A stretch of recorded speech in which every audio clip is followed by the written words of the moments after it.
You are listening to STR, the Sandy Times Radio, culture, music, and beyond.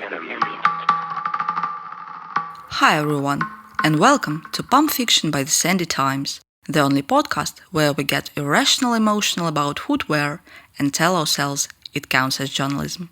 I'm Dara Morgan, chief editor at the Sandy Times, and today we're celebrating the final episode of Season 1. It's been a wild journey, from slingbacks to stilettos, tubbies to armadillos, and I'm so glad you danced, strutted, and occasionally hobbled along with me.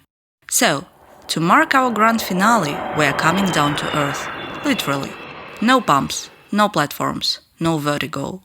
Today's story: the shoe that doesn't make you taller, but somehow still elevates you. Meet the Miu Miu ballerina, the flat that pirouetted its way into the heart of the internet and turned Balletcore from a niche aesthetic into a full-blown cultural movement. Let's play into it. So first, let's talk about Miu Miu itself, Prada's mischievous little sister who never quite learned to call inside the lines. Miuccia Prada founded Miu Miu in 1993 and named it after her own nickname, Miu Miu. It was her outlet for rebellion, a sandbox for the ideas too playful, too experimental, or too downright chaotic for the main Prada line. If Prada is the woman with a PhD who keeps her diary in code, Miu Miu is her younger cousin who shows up to brunch wearing a tiara, vintage cargo pants, and a smirk. From the start, Miu Miu specialized in contradictions: smart but silly, sweet but subversive, elegant but kind of weird, in the best way. In the 90s, Miu Miu's muses were Drew Barrymore and Chloe Sevigny, the queens of messy cool before messy cool was a hashtag. They didn't just wear the clothes, they were the vibe, perfectly imperfect, a little dreamy, a little dangerous. And over the years, the Miu Miu girl evolved. She's not just one type, she's an attitude. Emma Corrin in a micro mini, Miu Miu girl. FK Twigs on the runway, Miu Miu girl. Sydney Sweeney in a crystal-encrusted cardigan pretending she's late to rehearsal, definitely Miu Miu girl. She's both thoughtful and silly, political and pretty, earnest and ironic. Basically, she's whoever you want to be on any given Thursday. Before Miu Miu re-enchanted the flat, the silhouette had already lived several glamorous lives. Flats began in the 17th century, when both men and women wore pointed, heel-less shoes, whose exaggerated tips signaled status. The longer the point, the nobler the wearer, mostly because such shoes were too uncomfortable for the long walks reserved for peasants. Then, Catherine de Medici introduced heels to French court fashion, and suddenly, flat shoes lost their royal footing. For a long time, even ballet dancers performed in heels for decades, until the mid-18th century, when Marie Camargo, a French dancer, slipped into flats for agility, inspiring Italian shoemaker Salvatore Capezzo to craft the first true ballet slipper. In 1947, Rose Repetto refined it for her son, dancer Roland Petit, creating a softer, street-friendly version that caught the eye of designer Claire McCardell and soon appeared in Vogue. By the 1950s, Audrey Hepburn and Brigitte Bardot made the ballerina flat a cinematic icon. Since then, every decade has reinvented it.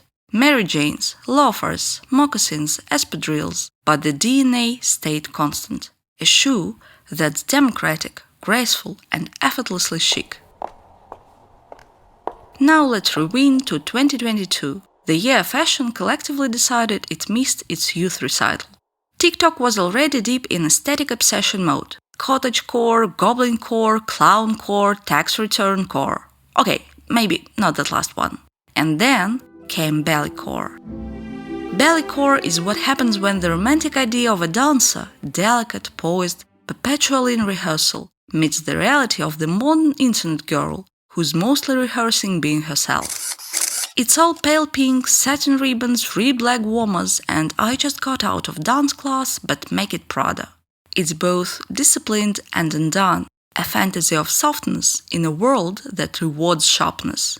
And nothing embodied it better than a pair of flats that looked straight out of a dance studio, but cost, well, slightly more than your average point shoe.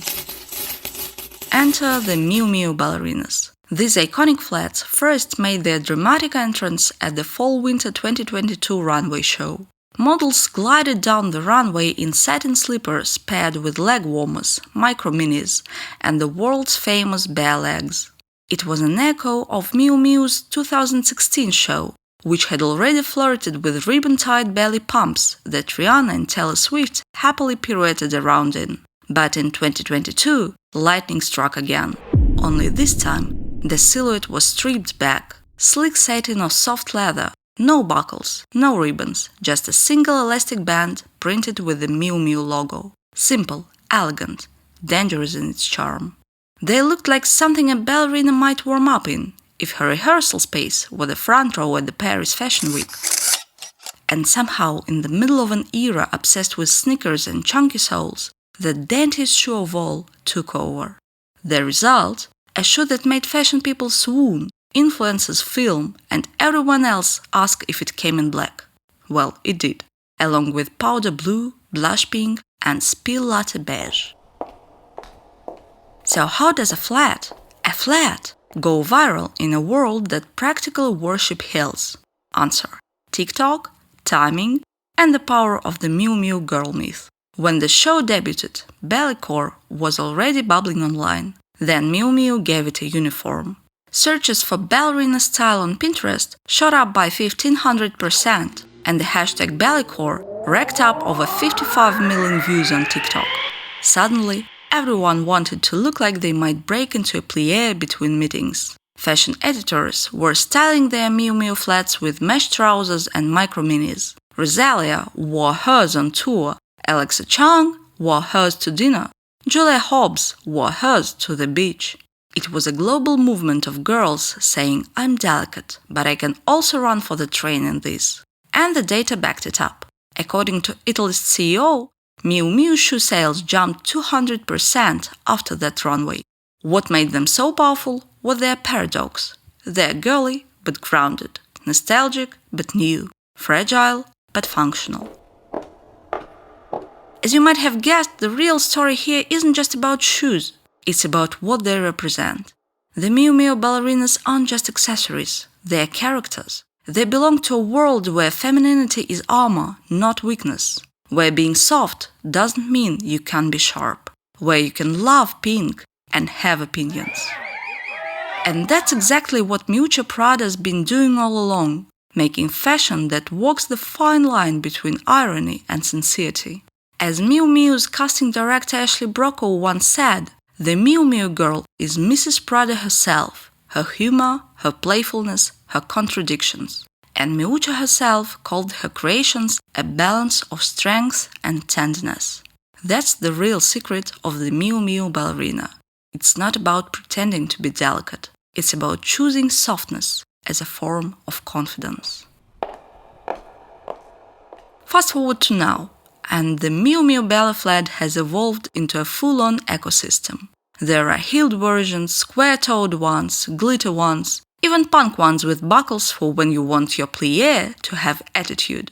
The brand has even set up exclusive ballerina corners in Bergdorf Goodman and Isetan. Basically sneaker drops for people who own more cardigans than gym clothes. And despite being, well, flats, they've managed to outshine almost every other shoe on the runway this decade. Because fashion loves a contradiction, and nothing says chaotic good like a $900 satin slipper pretending to be humble. So, here's where we land, gracefully on both feet. The Miu Miu ballerina is the perfect metaphor for modern femininity. Soft, smart, self-aware, and occasionally sold out. It's the flat that stood tall, the shoe that didn't need height to have power, and the accessory that turned nostalgia into currency. And maybe that's the lesson of this season of Pump Fiction.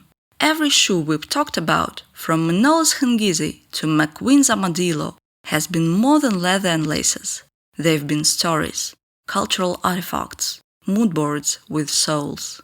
So, if you've been listening all season and accidentally spent your rent on designer footwear, you're not alone. We call it research. Thanks for listening to Pump Fiction. Hope you enjoyed the stories of the top pumps and flats that defined their times and went viral for a reason. I'm Dara Morgan. See you. And remember, keep strutting, even if you are barefoot.